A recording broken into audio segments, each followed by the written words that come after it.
I mean, I think it's funny, Hawk to a girl, but I'm more disappointed in just like the agents and managers and more of the world who capitalize on these things for a quick cash grab because this girl could have probably also made an opportunity for herself. What is this? Her name is Haley Welch. Haley Welch. Hawk to a girl. She is Haley Welch on the internet. Well, good for her, first of all. Second of all, I think she could do it on her own. She has merch. What? It's the Pop Report. So juicy. Hey, bitch. Oh, hi. I love how every intro I'm just like, hey, girl, what you up to? Just living life. What's been new since I seen you like 2 days ago? What has, I mean, no, nothing's happened. Well, I was just on TMZ. Did you see me on TMZ? I don't get a chance to watch cable, but tell me about your thing you commented on TMZ because I know you you're going follow on. You do follow me on the gram, so you should be keeping up with what I'm doing on the gram instead of reading your thirsty DMs all day long. Girl, I just got to a hotel. I'm in Anaheim on an assignment. What you talk about at TMZ? That's the time to read dirty DMs. Seem to be like, where you at? WYA. Where you at? What did you talk about at TMZ? Justin Timberlake and Jessica Biel and how she's standing by her man. Ooh, okay. She's like, did you enjoy your time at TMZ? He's bringing sexy back. I did enjoy my time on TMZ. It was lovely. It was lovely. They've already invited me back. I was gonna say, how many times have you been on TMZ? This was my first time on TMZ, but they said they would love to have me back monthly. So I said, okay, that sounds like. So I said, sure. I'll think about it. Sure. Well, congrats, number one. I'm just sitting in a hotel room in Anaheim, California, across from Disney at VidCon. So, schlepped myself over, got my things together, and I'm just going to be interviewing some lovely people throughout the next 2 days and just crying from my lack of sleep. So that's where I'm at. VidCon. The video convention. Girl, I've been going for like 9 years. It's a whole journey. It's not 9 or 8 years. It's been up there. It's up there. I'll tell you that much. But I guess before we get into anything else, also wanted to shout out those of you who left reviews and have subscribed to our channel because we've had some pickup on our YouTube channel. First of all, thank you. You all also listen to almost all episodes of the podcast from front to back, we found out. And Zack and I had a little powwow day together and just sat and saw all of you who consume the Pop Report. So first of all, grazie. Second of all, Zack, do you want to read a little review? Sure. Shall we? Okay. Are you going to read? Would you like to read one, or would you like me to read one? Well, don't we have two? You read one and I'll read one. Oh, cool. One says, Zack can do no wrong. Yay. This says, love this duo, love the topics they choose to discuss, and enjoy hearing their opinions. We are very opinionated people, but we're also factual. So thank you. We are. Yes. And then we got, that was from J. Carmona, 1985. And then we got another one from Coley XO who says, I love the podcast. Such a great podcast. I love the content. Like always, Zack is hilarious. Still warming up to Andy. Please less political commentary. I like the banter between the two of you. I'll watch any show, podcast Zack does just because I love his personality. And I also know he doesn't do low budget tea. Facts. Low budget tea? Who's we doing don't do low budget tea? tea? I mean, first of all, I'm going to refrain my tongue from talking about who does low budget tea, but we don't do low budget tea. That's not what we do here. I don't know who that was about. I thought she rapped, but anyway. I love that everybody's finally embracing you, Andy.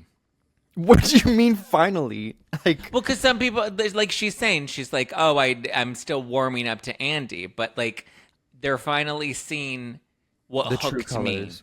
Yes. Well, they're seeing a brown boy in his full light.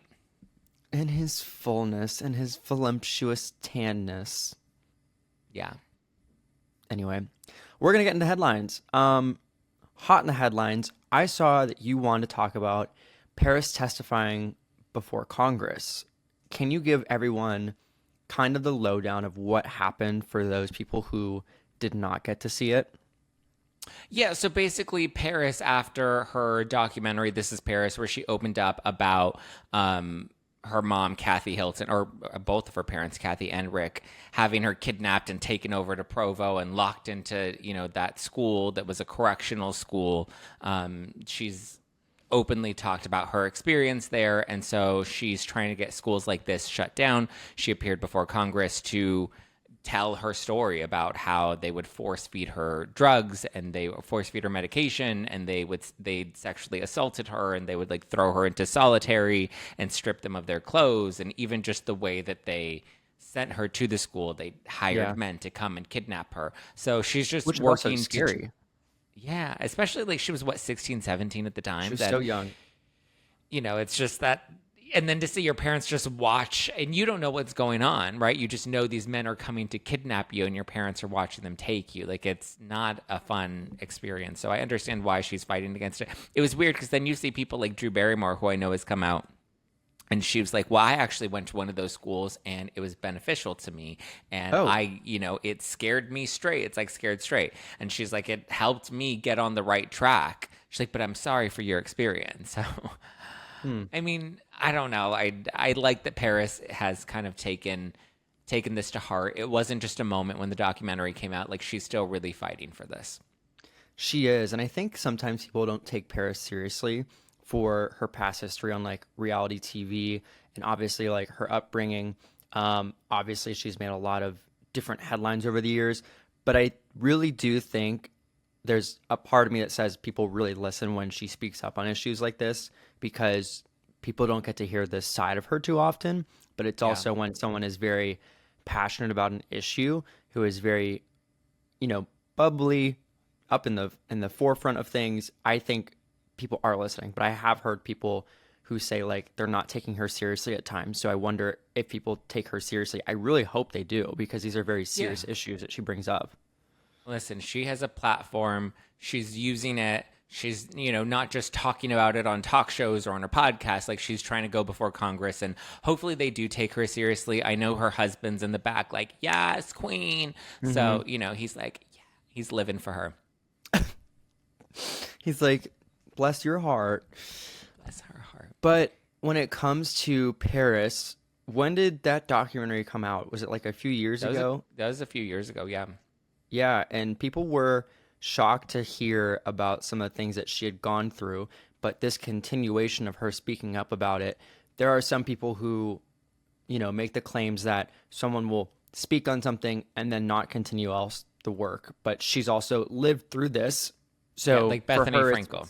It's a more personal issue as well, and also just like something that goes on a national level, but it is very good for her to be able to speak up and also bring those other survivors and other people who have been in this and bring them to the forefront too. I'm a survivor. Different but same. Different but same. Speaking of showing support, I think we should go into already some music news. There's just like also some interesting stories I want to follow up with you about, and our favorite Haktua girl. She's got some updates, but what would you like to start with first, Zachary? Why don't we talk about Justin? Because everyone's always talking about Justin. And I think Justin is bringing sexy back this summer, and he's doing his little dance moves, and I'm like, take it off. Take it off. So Jessica Biel is showing support for Justin Timberlake.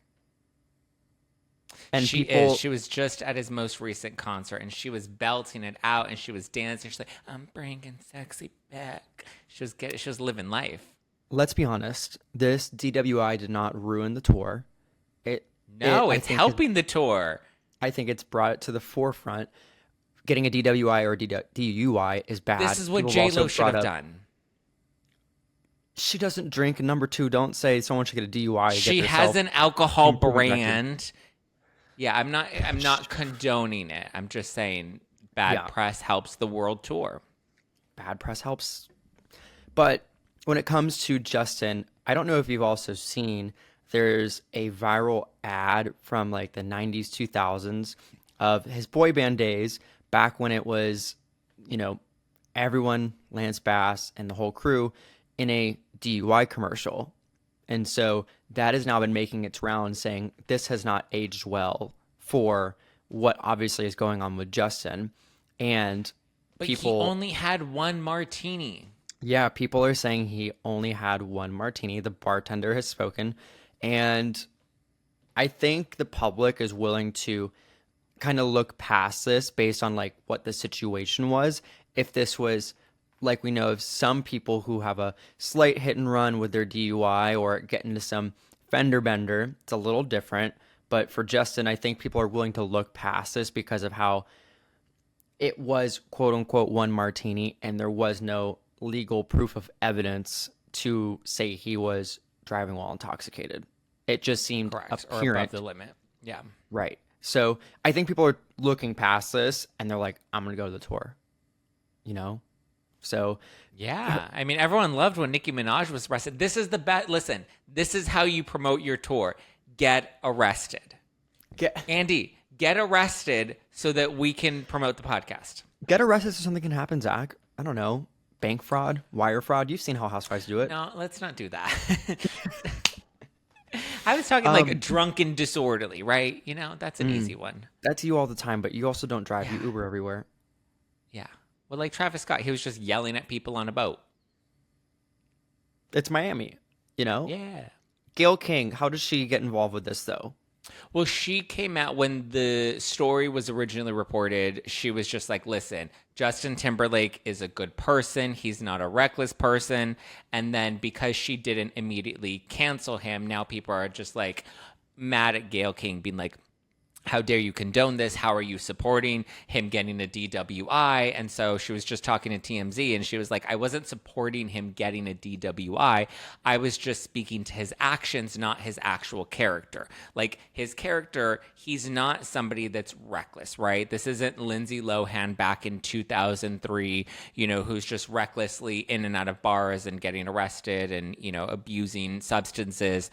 This is someone that, you know, looks like he had a bad night. He made a mistake. He doesn't seem to be, well, he is denying it. He's saying I wasn't drunk. And there doesn't seem to be any evidence to prove the contrary. And like I said, I'm assuming there's going to be a bar tab receipt that shows that he only purchased one martini. The bartenders come out to testify that. Like, I'm sure all of that's going to come out and he's going to end up getting cleared of all of this. But people were upset that she was defending his character. And she's like, listen, I don't know him on a personal level. I'm not friends with him. I'm not throwing back martinis with him. But I just think his history, he's not a messy person. And therefore, you know, I don't think that we should immediately label him as a reckless person, even though he made one reckless mistake. I still stand by my statement saying from prior that a celebrity or someone with money or, you know, in that stature should call an Uber or has the ability to call an Uber more than everyday people. There's obviously a car, someone can go get the car, but I think in that case, even if it's one martini, you should, if you feel not the best, doesn't matter, don't get behind the wheel. I still think, at least in this situation, Justin should have called himself a vehicle of some sort. But I mean, but to play devil's advocate, if he really did only have one martini, it was the course over a certain amount of time, it was just a classic martini, and he felt fine to drive. It's possible that he felt fine to drive. He was swerving. We don't know that, but that's what he's claiming. And there is no evidence to prove otherwise, unless they do have a bar tab that shows several different, you know, drink charges or other people at the bar that say, no, I saw him order 3 martinis, not that's one also martini. the last We thing don't you're know. supposed to say to the public is I felt intoxicated. You know, that would very much like indemnify you of like the charges. So he's obviously going to say, no, I felt fine to drive. I mean, listen, there are multiple reasons a person can swerve their car. They could have dropped something and leaned over. They could have been tired and falling asleep. Like, there are also other reasons you could create some sort of collision that don't necessarily have to involve alcohol. So, I mean, now that more of these details are coming out, I'm being like, okay, maybe we do need to wait to see this play out in court before we immediately, you know, write him off, which I know I did at the beginning, but you know, everyone is innocent until proven guilty. So I appreciate someone like Gayle King coming out and being like, listen, his character has always proved one thing. And when you do get a DUI or a DWI, they do factor in, is this your first offense? Have you had a history of drinking while under the influence? And so I think it's also interesting to pivot from the DWI. I think people are also just mad at Gayle King, most assumably because of how he has treated Britney Spears or how he has like acted in character. oh my over God, the they need to years. get over it. They need to get fucking over it. Like, it's been so many fucking years at this point. Like, the Britney stans need to let the mouse go, okay? Well, also, because they I still mean, try to Justin- drag him for Janet Jackson. Justin also, I mean, as of late, poked the bear a little when after post memoir, the tour of like the entire boy band was brought into discussion, and he did a performance that said, "I apologize for nothing," which was like he indirectly poked the Britney memoir bear of like that time. So I think people are just like, his character can be a little immature at times. Like, if everyone's gonna move on, then Justin needs to not like make comments like that about subtweeting directly in performances to Britney. So people What are does he just have like, to apologize to her at this point for? Like, it's been so many years. Also, you have to understand that, like, one, just because she makes allegations doesn't always make them true. Celebrities can often rewrite history. I'm not saying that that's what's happening with Britney Spears. I'm just saying that it, like, and also these celebrities at that height of their career. Look at Britney. She was so controlled with everything. Like, why is everybody saying Britney had no control over her career, but what Justin Timberlake did? If these pop stars were run by the machine and the machine was driving what they were doing, then why do we automatically blame Justin Timberlake but exonerate Britney Spears? Or exonerate Christina Well- Aguilera? To be fair, Britney was later put under conservatorship. Yes. Correct. However, what is it that we're still upset about with Justin Timberlake for what he did exactly? It's more so in the memoir that Britney revealed that there was like an abortion with Justin Timberlake, and the first thing that comes out of Justin after everything, no comment, is "I apologize for nothing." And at least some people expected him to say, you know, "I support Britney. We went through a lot together. I'm supporting her memoir. Leave it She be." trashed him in the book. Why would he come out and say, I support her? If you had an ex that slandered you in a book and you have their entire fandom that's coming out at you, that's not a genuine apology. You're not going to be like, I support Brady. No, fuck that shit. If somebody wrote a book about me and was talking shit about me, you want me to come out and support you? No, I don't thank you. think she. I need to look back and see the exact wording, but I think there was like Everybody as much, was as much shit dragging talking him and as much a result of that praising. book. I think it was like equal. Like Justin, like she said, like he was so sweet and like so caring. And there was also like the abortion side. Like I think it was equally Which stacked. is also a very valid or a very compliment sandwich. real yes, but it's also a very real conversation that I think, from what I remember, it was just like there was a conversation about whether or not they should have an abortion. And listen, at that age, when you're that young, especially when you're famous in that sense, like those are natural conversations for you to have. I think we're judging this as if Justin wanted to ruin Britney Spears, and I don't believe he wanted to ruin Britney Spears. Well, in some of the comments of things that in that abortion, he said he didn't want it whatsoever. And I think obviously Britney being so young, but regardless, I'm not a Britney stan nor a Justin stan. I'm just kind of here. So I'm not I kinda either, wanna but I'm put just this- like, I feel like we're unfairly judging Justin for very, like what, they were young teenagers and he was like, I don't know if I'm ready to have a kid, and we're going to get upset with him for that. He's also not even of a mature enough brain. His brain isn't fully Yeah. developed at that age for him people, to even I be think like, just people wanted to hear him speak about something of the sort, but just to put a pin in it, to have that like, I apologize for nothing as the only statement.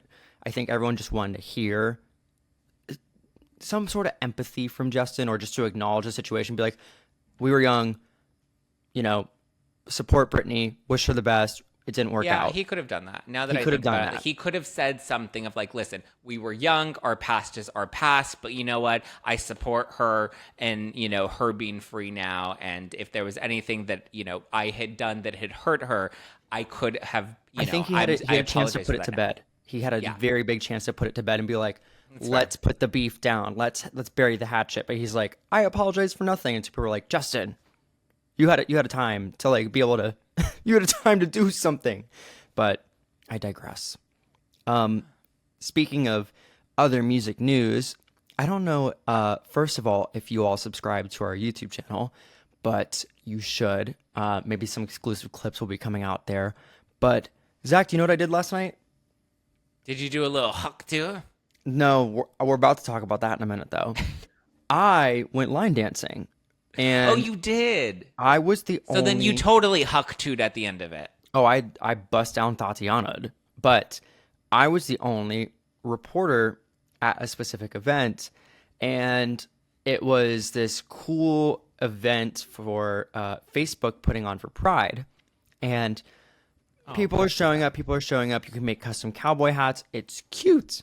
It's a good time. Facebook Pride, and I look to my right, making my hat, and I see this girl, and she looks very familiar, and I was like, huh.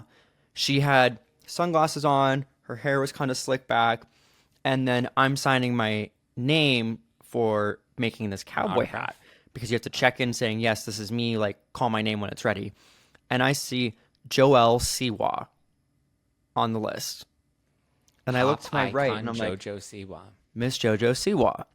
And so I look at some of the reps for the event and I go, girl, you didn't tell us that Jojo Siwa was going to be here.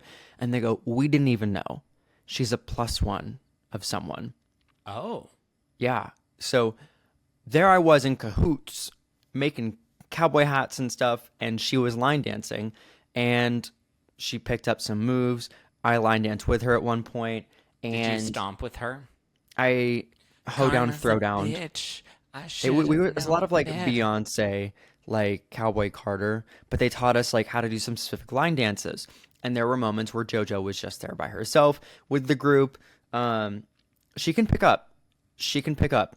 I think definitely she over enunciated a little bit of the moves sometimes, but she can pick up the moves better than some other people, you know, if you know what I mean. But I thought that was interesting of how much we've covered Miss JoJo and more. She seemed happy. She seemed at the event for no more than probably like an hour, hour and a half. And then she and her friend got going. But yeah, she was a professional +1. I was flabbergasted. Can you imagine line dancing with Jojo Siwa? I would die. That's my favorite gay icon. It's my favorite gay pop icon. I would love to line dance with Jojo Siwa. And if you didn't, you'd So cry. give us the what did you learn about Jojo Siwa? Nothing. I just thought it was interesting. Like she line danced, which isn't this type of music I thought she would dance to, like or know how to dance to, but she picked it up. And I thought you'd enjoy just like a Jojo Siwa sighting happened. Maybe I'll post like one of the clips. Anytime we see Bigfoot out in the wild, I'm here for it. Sometimes I'm trying to keep a straight face from your comments, but it doesn't work. But aside from that, Karma's a bitch. Haktua girl. We just talked about her this week. For those of you who don't know, and She has a name. For those of you who do know, Zack does not like sucking dick. For context, Haktua girl was a girl at a bar who got a microphone stuck in her face, and a man asked her, how do you give a man a good time in bed? And she drunkenly said, give it a good Haktua. So the girl, last update we gave, went into hiding, and she was not seen. People mistook to be this girl on TikTok. There was this country girl, and she said, look, I've been tagged in all these videos asking if I'm that girl. It is not me. Now, I have a bone to pick. Now, all of a sudden, United Talent Agency is representing this mysterious Haktua girl who went in hiding, which I think it's dumb. I think it's dumb. Like, start small. Like, sign a book. Not even sign a book. Make a podcast. I don't know. Do something small. Start making contact. But for you to get an agent this fast it's dumb as fuck to me. Well, I think it's like the I'm looking for a man in finance who is now also signed. Like it's crazy. dumb. It's just, in my opinion, it's dumb. It's not even based on like talent, I think it's like these agents and managers want a quick cash grab and they're like, I can Yep. make a quick little spin on this. But it's like they've barely even started a career of some sort off of that move. But there are people who are begging for like representation and trying to get some sort of opportunity.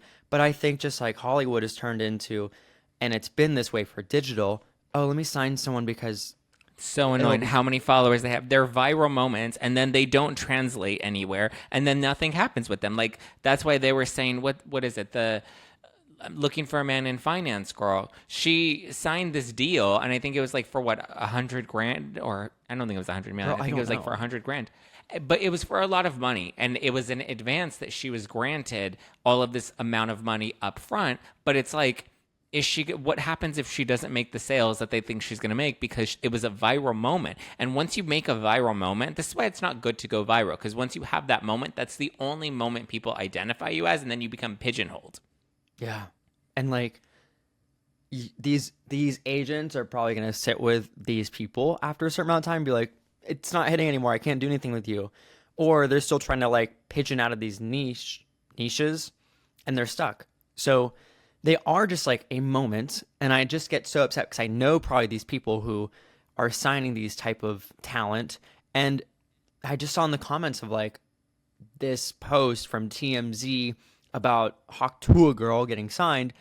And many people were just frustrated, saying, is this what it takes to get an agent these days? Is this what it takes? There's so many Yeah. people who are struggling and trying to make it in a certain scene who have talent. And Not about talent anymore. no, I mean, I think it's funny, Hawk to a girl, but I'm more disappointed in just like the agents and managers and more of the world who capitalize on these things for a quick cash grab because this girl could have probably also made an opportunity for herself. What is this? Her name is Haley Welch. Haley Welch. Hawk to a girl. She is Haley Welch on the internet. Well, good for her, first of all. Second of all, I think she could do it on and her own. She has merch. What? Hawk Tua official. We're selling authorized merchandise representing the Hawk Tua girl, so she is getting part of the proceeds. Wow. Look at that. I get that. I get it. Monetize Do on you that want me to moment. buy you some Hawk Tua Do you want me to get you some Hawk Tua merch? In 6 months, it'll be there and gone. People are gonna be like, "Why are you wearing a Hawk Tuah?" You got a Hawk Tua. What do you think on it, Oh. Zach? Hawk Tua, fathead. What do I think about her? Oh, Her wow. getting You can even representation. get signed merch from Hawk Tua. I'm in support of the merch because it's I'm in like if you're support going of to the have that merch. viral moment, sell the merch, make your coin, right? I am Right. not in support of the representation because I think there are just so many people that are so talented. As somebody that has been with big agencies in the past, talent agencies, I can tell you they don't prioritize anybody. Like they only prioritize you if you have a certain number of followers or you have these viral moments. And like that's where their priority goes because they're trying to get quick money. So all they're really doing is going to people that like talent agencies are no longer looking for talent to build. They're looking for talent that's already established to monetize off of. And so they pick all these 1%ers that are viral in the moment, have them for 6 months, milk them for all that they can, and then they drop them and look for the next viral sensation. It's cheap. Cheap. Must we say more? No, Yeah. I don't think so. Should we move on to watch or skip? Yes. Okay. Now, out the gates, first of all, Zachary, have you Yes. seen The Bear?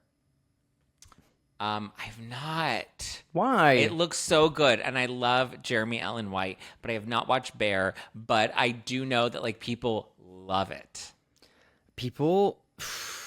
people are obsessed with the concept of it. Number one, for those who have not watched, basically season 1 is about Carmi, who is the main character as we know as the Bear, Jeremy Allen White.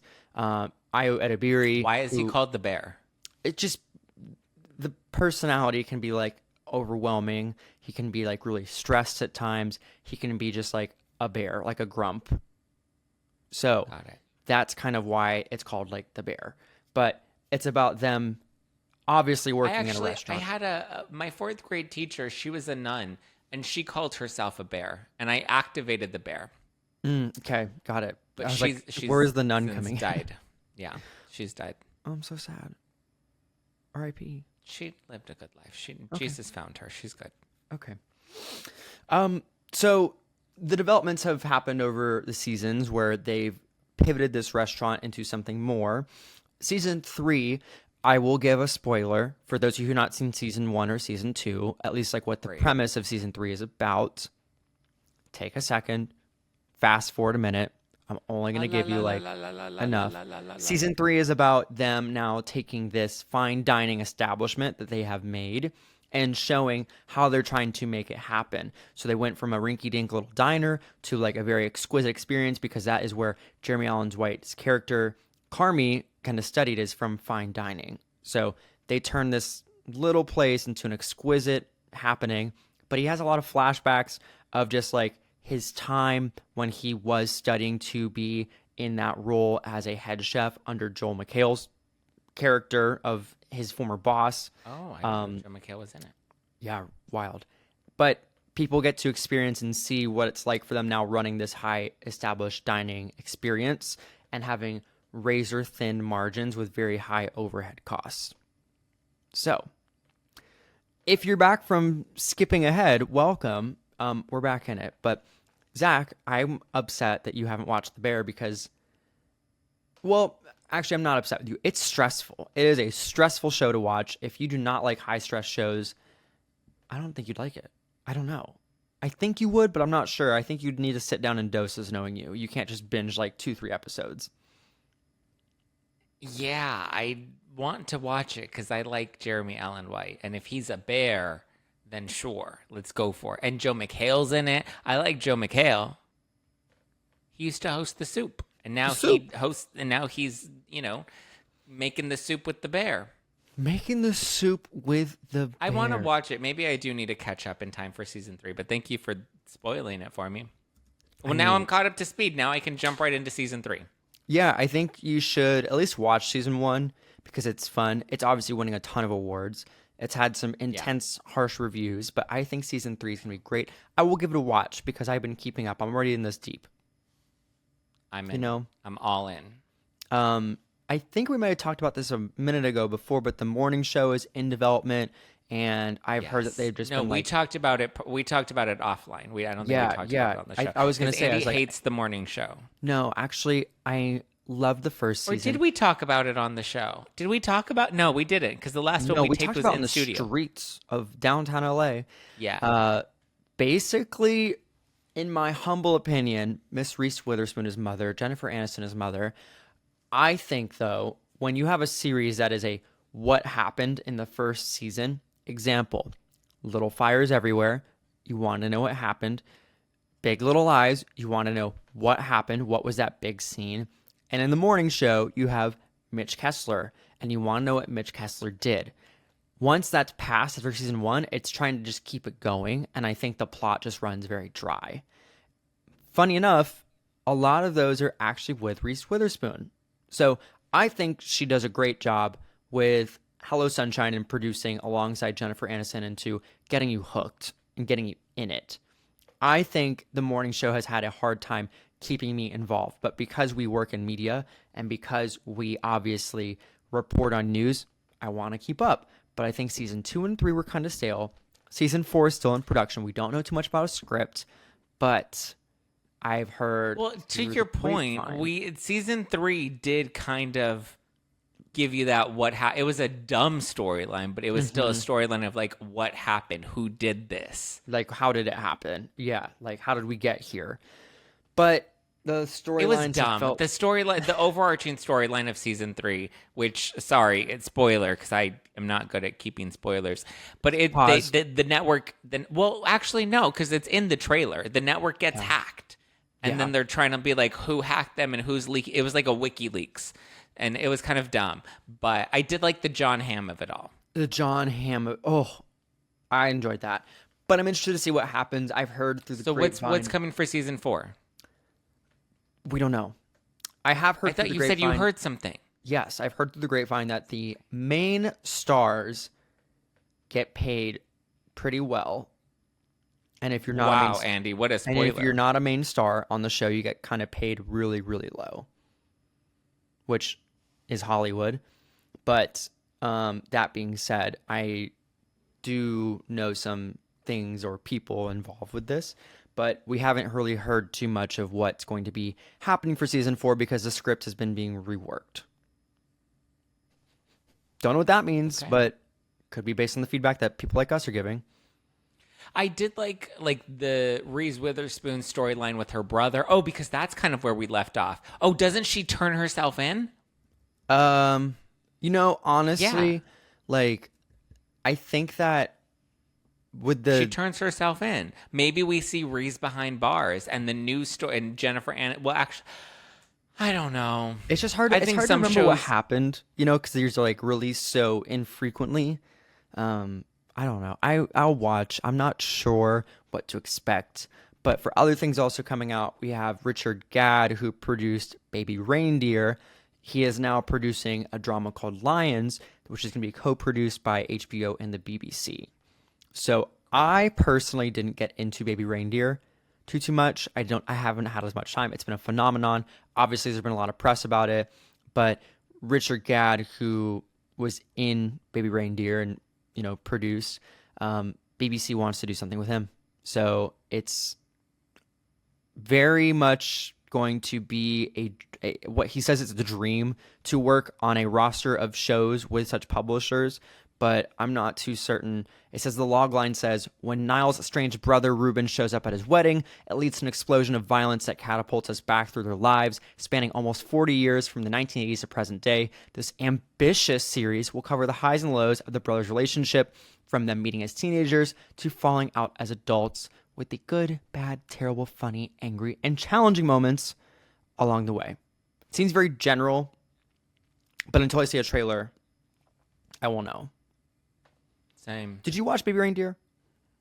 I started it. I haven't finished it. It's kind of slow, right? Yeah, I watched the first 3 episodes, and I don't know. I don't have a very long attention span for. Me neither. That's why I think it took me a minute, Like, and I was it like, needs to really hook me to get through it, and I don't know. I felt like Baby Reindeer was a little overhyped. I feel like I also got enough of news about the show from the press, so I feel like I got things spoiled for me. Yeah, once you know the story, you know the story. I also feel like we're also very like on the go. Like we're always going from one thing to the next. That I rarely have an opportunity where I can just sit down and binge a show anymore. I would love a day like that, but if I'm going to do that, I want to make sure that the show I'm watching is going to be fucking good and is not going to be Baby Ranger. Not that Baby Ranger was bad; it was fine. It just didn't hook me as much as I was expecting it to. I liked it at the start, and now I'm like. So to close us out, I was watching the Kardashians this morning, though. That was a good. continuing. You need to watch the new season of the Kardashians. Khloe and Kim are fighting, and Kylie is being Kylie, and all the sisters are mad at Kylie because she literally made them turn the plane around because she decided she didn't want to go on the trip at the last minute. I haven't seen this season. This is the first time I haven't seen the new seasons, which is produced by the Kardashian family now. But I watched the first episode. It's always been produced by the Kardashian family. What? It's always been produced by the Kardashian family. Well, it was Ryan Seacrest Productions before, so I don't know how much they were control- executive producers on the show. True. But I feel this is more calculated in these past few seasons. It's more like airbrushed, touched up, like let's show like regal. And like you won't get as much like 2000s, 2010s reality like Kim like swinging a purse, but like you'll get a flaunting my exuberant wealth, turn the jet around Kardashians now. You won't get Ratchet. You're not. They gonna were get still fighting. They were fighting. and I get them being mad at Kylie. I would be pissed at Kylie too. But again, it's less about it being polished and more about the boundaries that they now have in place. And I think it's because it's like now they're like, we want to protect our reputation. We want to protect our businesses. So they aren't as willing to put it all out there as they did in the earlier years. And I also love your comment from the one week saying like, I don't want to film today. I'm not going to film, when it was like the Ariana Madix stuff. And it's like, well, you signed up for a show. So give me a show. Give us a show. Exactly. That's all I say. But I haven't watched as much of this season because I kind of fell off and got some other things caught in. But I did watch the first episode. I watched the first two, and then I watched the most recent one, which was episode 5. I watched it this morning at 5 a.m. Well, it seems like on this roster of watch or skips this week, it's all watch. There's no skips. Good for us. Look at us. Only giving you the goods, not giving you flops. Wait, we have to get to this new story about JVN because I this has know. been. This has been something everyone's been waiting to have a response on. But if you haven't caught up, Rolling Stone published an expose on Jonathan Van Ness. What was it, like 2 months ago, maybe? Like a while ago. It was right In before like March. the news. It came out in March. Okay, yeah. It felt very recent.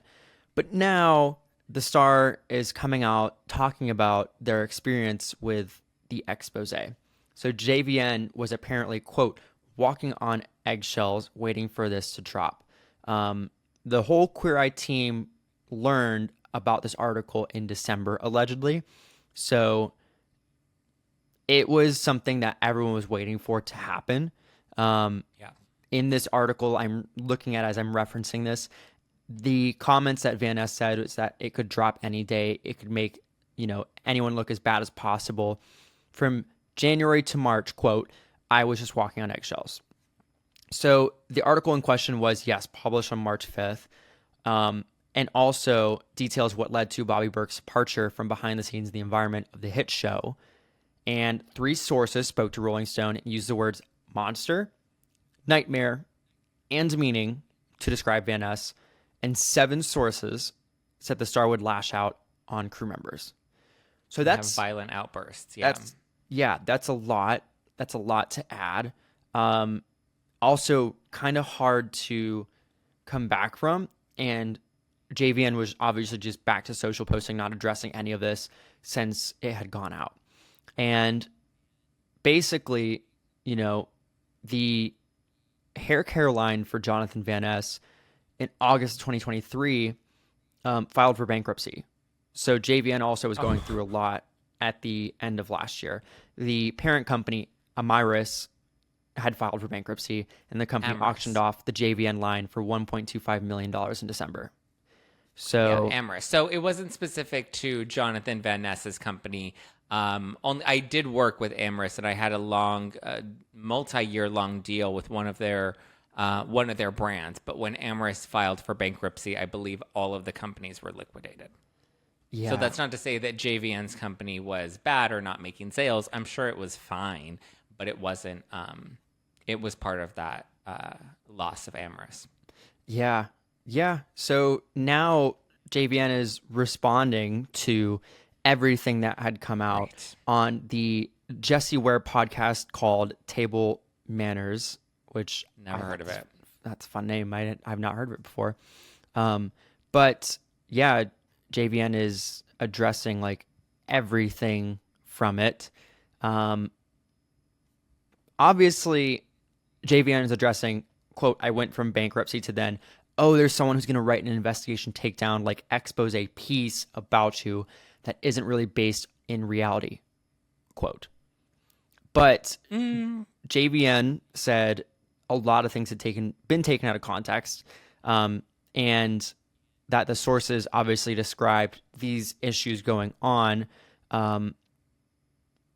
The rumors also swirled that Bobby Berk had left due to the tension with Tan France. So there's a lot of things that had come up in these conversations.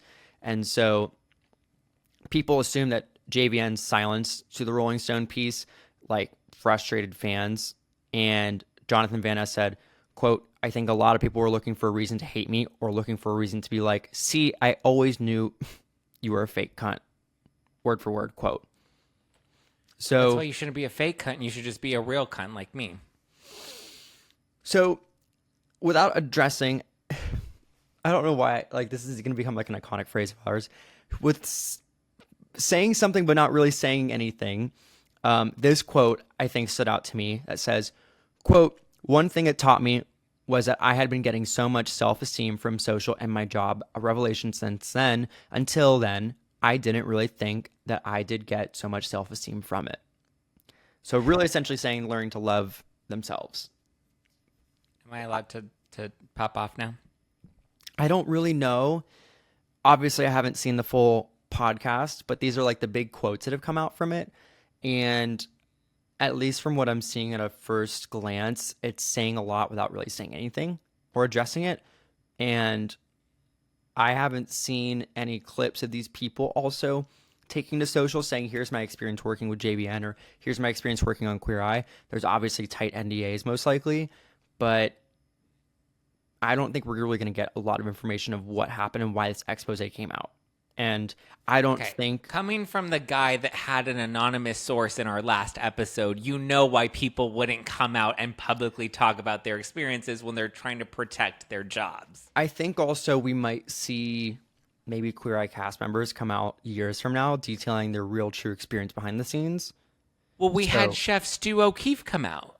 Chef Stu, who you met at Schwartz and Sandy's, he came out. I was on his podcast, and we were talking about how he was supposed to be cast. He was supposed to be, that he basically said without saying and kind of alluded to Tan France ended up pushing him off the cast and got Anthony cast in his place. And that's why it was so interesting, because remember when Anthony first came out, or when the show first came out and Anthony was on, and everyone's like, Anthony doesn't know how to cook. Why is he, the food expert when he puts salt on avocado toast, And it was because he wasn't an actual chef, and Stu, and he even had a photo that he shared of all of them together before Anthony was part of the show. I remember this. With the original cast that was supposed to come out, and something happened. So it does look like Tan France has a lot of power behind the scenes, and I do believe that Jonathan Van Ness is a nightmare on set.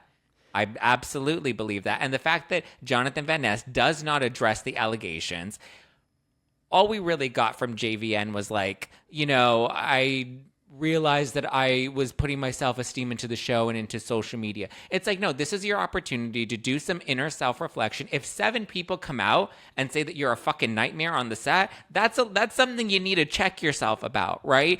Even if, hello, I'm surprised that Netflix didn't even do a full investigation into it being a hostile work environment. Bobby Burke has alluded to that. Obviously, he signed an NDA and he's not allowed to talk about this, even though Tan France went and basically said that Bobby Burke was fired. And I don't think that was a casual slip of the tongue. I feel like that may have been, sorry, and I know Tan France. I don't mean to trash, Tan and I don't know Tan France.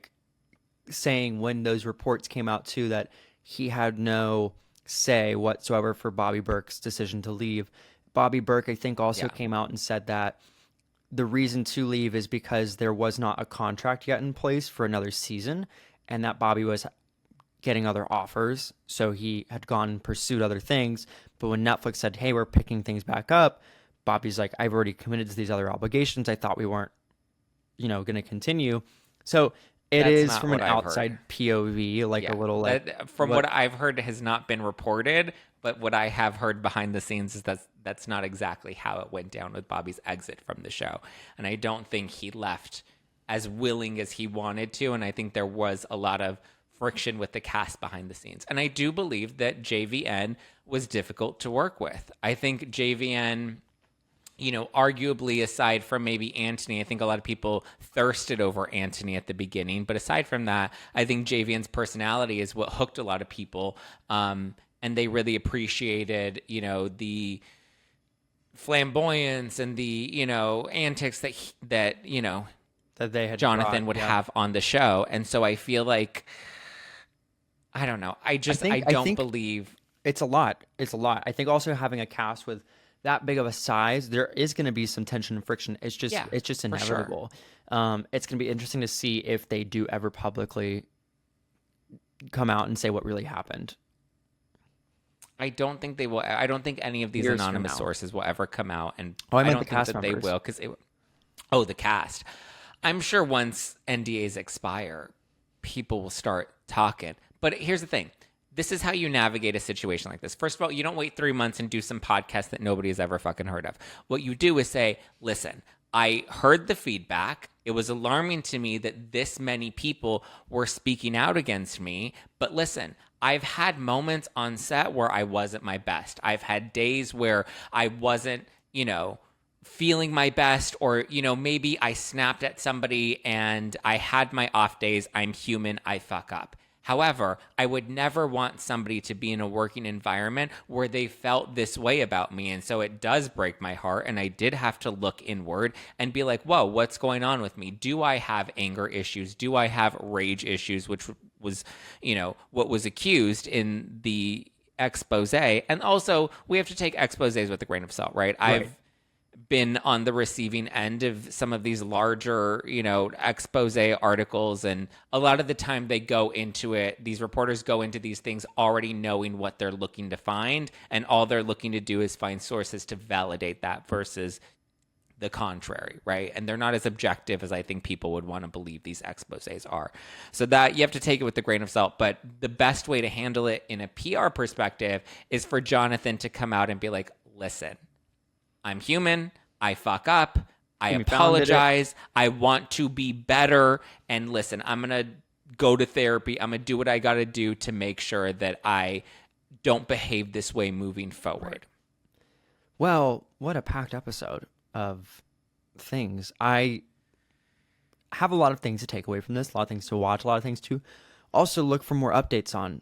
Zachary, what do you want to leave the people with? Jonathan Van Ness is a nightmare. Oh my gosh. All right. Well, obviously, if you didn't subscribe to the Pop Report, you're rude.